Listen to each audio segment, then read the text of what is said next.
Hi, welcome back to the garden. Today we're going to talk about some special stones.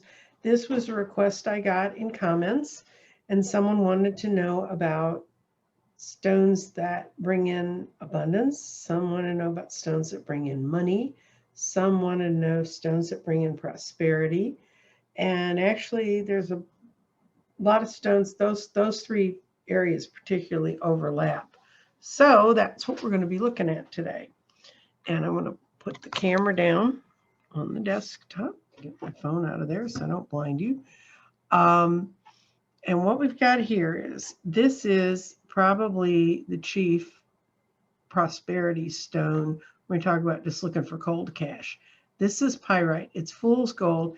And when this is really, really cleaned up, it's quite shiny. Some pieces of pyrite are actually cubic, and they're like holding little squares of gold. They're very, very nice stones. They've got a lot of weight. That's why they're called full of gold. Gold is heavy, and this stuff is really heavy. And it's nice and sparkly, just like gold. Let's see. Okay, finally focused on it, I think. So that's one. That's pyrite.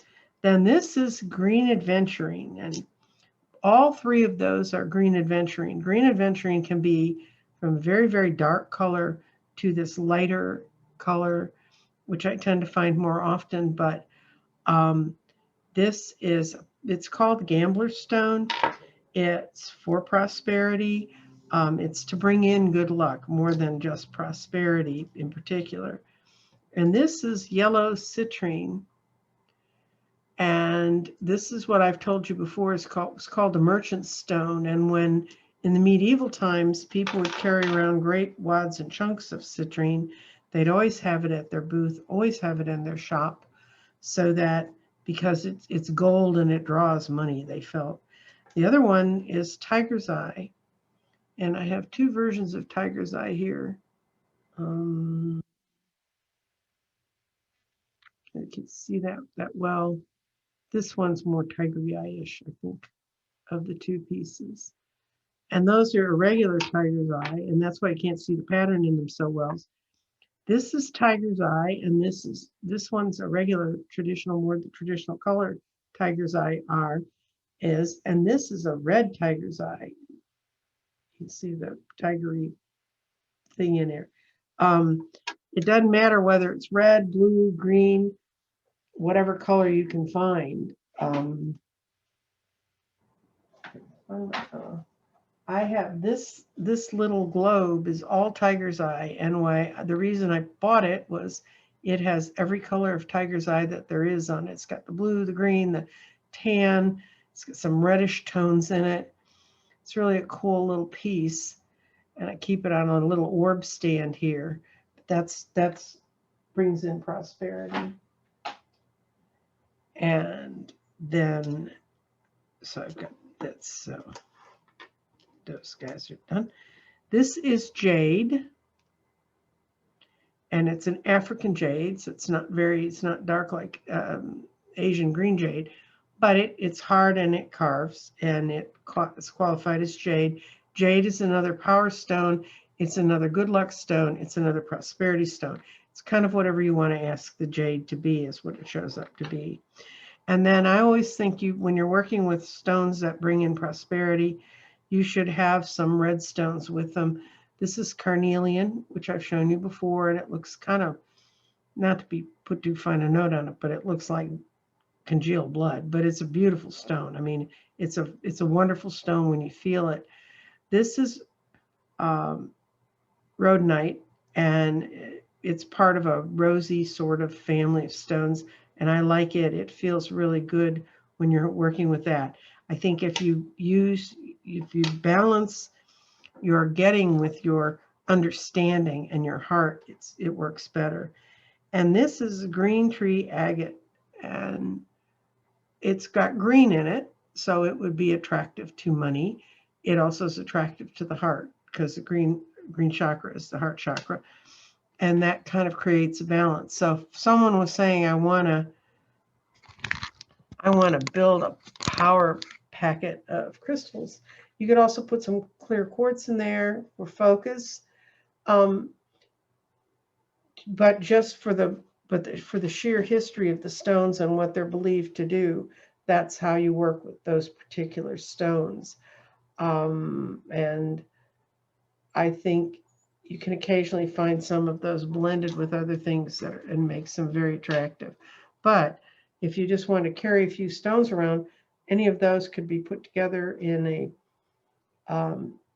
pick out the three you want. You know, Tiger's Eye brings abundance with vision. Citrine is just attracts money, and Aventurine gives you the good luck. Pyrite is just attractive to money, and it's not necessarily good luck, but not bad luck either, just not what it's known for. But I always try to balance it with another element, another vibration. Um, and if you're going to put together a little packet, something like that, research the stones you're finding and find something you can carry with you easily. Some people get thumb stones where you can just rub your thumb on it, and those can be very empowering. And if you want to, they can kind of be relaxing for you. So that's kind of my just quick hits, going through the drawers, pulling stuff out, what I could find that would help with prosperity and bringing in abundance and money, and not just money, but also bringing in balance so that you have the emotional balance that you need from that. Okay, comments. I need some comments from people. I am about to go into a set of shows about some of the things I did to do weight loss that I needed to get my body back under control. When I start the series, I'll put up my 300-pound picture. When me 300 pounds, there's a lot more of me when I was 300 pounds. And I'm going to talk about the different elements I went through because I couldn't change. The weight was a function of a whole lot of things, and I had to get a lot of things under control. And one of the things I used to get my blood pressure under control was I used acupuncture. So in a week or so, I'm going to have a lovely lady named Rosie, who is my acupuncturist, and she's going to do an interview with me on, you know, kind of what acupuncture is. So if y'all have particular questions, you've always wanted to know, what are these word meridians? What does that mean? How does this work? How does sticking a pin in you make a difference? Trust me, it does. I went to a place that was giving away a free sample of acupuncture. This is obviously before COVID, when we could still be with people. And I went in and I told them I was interested in getting more sleep because by this point my sleep was just totally torn up. I couldn't get more than 3 hours of sleep, and then I'd be up and, you know, all around. And I was just very, very frantic. And I said, I really want to sleep. And they said, well, your blood pressure is a little high. And I said, yeah, my blood pressure is always high. And they said, well, we can do 3 things. So they did sleep, my blood pressure, and a stiffness that I had in my back. They worked on that. And they took my blood pressure before they put the pins in. And of course, you know, you're in a strange place and people are about to stick pins in you. So needless to say, my blood pressure reflected that. But anyway, they did that, and then they put me down on the table, and it's a beautiful place. They've got big, giant picture screens. They've got pictures of all kinds of tour type, beautiful Norwegian villages and tropical islands and water and, you know, all this stuff. And you just lay there, and for the most part, it looks. I think it was like a half an hour, and I'm sure I fell asleep during it because it was so relaxing. They put a lot of relaxing in those needles. And when they came and they took them out, they said, how do you feel? I said, I really feel good. And they took them out, and then I tried to stand up, and my blood pressure had lowered so rapidly that I was dizzy. And they sat me back down, took my blood pressure, and I don't think I'd seen my blood pressure that low in years. And I was like, okay. So they got me some hot tea, and then they sat and talked to me and walked me around till they were sure I could drive a car. And they said, we have so changed your rhythms in your body. You need to go home if you were planning to go do other stuff. And I was going to go grocery shopping and stuff. And I didn't. I managed to get home. And they told me I might feel ill. And that was true. I ate a little sandwich, and then the sandwich revisited. And so I said, oh, this is, obviously something's shifted, because that doesn't happen to me often. So I finally just said, I'm going to go lay down on the bed. And I'm not a nap person, not a nappy taking person. I lay down in the bed and I fell asleep for 4 solid hours. My daughter came home and she goes, Mom, are you okay? You're in bed. And I told her what I'd done. And she said, well, that sounds cool. And I said, I really feel well rested. And she said, well, I had a meeting I had to go to that night. In Texas, you can become a deputy registrar and register voters. And I needed to renew my deputy registrar credentials. And I said, look, I'm going to go do it tonight. I feel up to it. I'm going to go do it. I went and did my little class, which is like an hour and a half of what I already knew how to do, but it's good that they refresh your memory because we do change the laws here periodically. And then I came home and I ate a light dinner. And I told my daughter at 9 o'clock, I said, I am wiped out. I'm going to bed.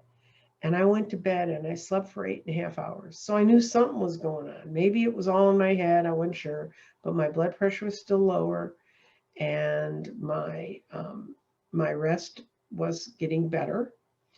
So I continued doing acupuncture, and through that process is how I met Rosie. So I'm a great believer in acupuncture. I quit doing it when COVID came, just because it seemed prudent and not just prudent, life-saving. But there's a lot of energy healing that doesn't require putting pins in you. But Rosie can talk about that. She also invited me right before COVID happened. She invited me to come to a meeting with a woman who has the singing bowls, the giant bowls, and I had a sound bath, which was wonderful. If you ever get a chance to do that, nobody has to stick anything in you. You just lay down in a chair and these incredible sounds just waft over you. It was really cool. So I'm going to talk about things like that, and I'm going to bring in people. I can tell you that it made me better. I can't tell you how. Rosie actually can. She's just a natural healer. And she was my favorite acupuncturist when I was going to get acupuncture. And she's agreed to come and explain to you about how you can use acupuncture and other energy things to heal you. So to help you feel better. And what I'd like to do is if you have specific questions about it, because I know what questions I had, but I've been through the thing now. And I'm going to look up the 10 most common questions about acupuncture, try to put that in the show. But if you have a specific question about acupuncture or that sort of energy healing, let me know. And in the comments, and I'll make sure to ask Rosie when she's here, because that's what she said. Well, what do they want to know? What's important to them? And I said, well, I have to ask. So I'm asking. Also, like I did this little thing, I got a bunch of people who wanted prosperity stones. Yesterday, I did bloodstone as a specific stone or crystal. I have someone who's asked me about dendrite crystals. I'm going to look those up. I saw a crystal show about opals, and they showed some dendrites and opals. If you know what dendrite means, it means it looks like a plant's growing in it. And they have different properties because they have that dendrite in them. And I'll save that for the show. Now you need to know. The other thing is, if you like crystals and you're curious about them, watch some of the crystal hunters, some of the crystal collectors. There's one I particularly like because he's so funny and he's from British Columbia. His name is Dan Hurd, and I'll put it below. It's Hurd. And he's got a great sense of humor. He's out there he's a prospector. He buys pieces of land in British Columbia, rents the rights to get the minerals off them. And he's a very interesting show, and it's lots of fun, and you learn a lot about. He talks about how crystals are formed and why you find them certain places and not others. The other person that I enjoy watching recently is Black Opal Direct, and it's about a guy who's an opal polisher, and I really enjoy watching his show. But then I enjoy watching wood turning shows, and that has nothing to do with crystals, but at the end of the day, if I really want something to just veg my mind out and see wonderful craftsmanship, I watch a lot of the guys that turn wood and makes them into vases and platters and all the different things. They make them into cups. I mean, these guys do wonderful stuff. And I really appreciate it. I think I like the grain of the wood and how they change it and how they make it look whole. I've always loved wood too, like the crystals. It's a natural thing. So those are the things that I like to watch. I don't know if it interests you, it interests me. Um, Other than I watch readers, keep um, in touch with them. I watch channelers like Kim at Intuitive View, who I was on her show, and like she doesn't understand crystals. I'm not altogether sure how she does what she does, but I think I know because I have to deal intuitively with the things I work with, and I really adore. And if you've not seen this person, his name is Cash Peters, and he's a Brit, and I think he lives in the States now, um, and he reads the situation, but he draws pictures, and he has a lot of really fascinating insights into things. And I think watching him work, if you don't understand a lot about how intuitives work, watching Cash work will really help you. And I love Cash Peters because my second husband was British, but he was from Northern London, and Cash is from Manchester area, I think, by his accent, although he's flattened it out a lot by being around Americans. Um, but he's just brilliant. And I think if you want to understand a little bit more about dealing with things intuitively, his is a good place to start. And he does interesting drawings. And he's doing a bunch of things right now about what it's like when people pass over to the other side, which my dear British husband already has. So listening to Cash is a little like listening to Bill's voice again. And I enjoy that. So maybe that's why I like him so much. But he really is a wonderful, wonderful psychic, and maybe so much a medium. Yeah, I guess he would be for passing over part. All those terms don't mean much to me. I just know I'm intuitive, that I see things and hear things and feel things. And I've been having a wonderful time building grids for people, helping people, reading cards for people. And I'm going to kind of leave it at that. That's where we are. And I'm going to write what stones I had out here today. So I hate it when people tell me something and then I don't know how to spell it and I can't find it, and Google won't find it for me. Okay, so that's it for today. Thank you for coming by. I'll see you tomorrow.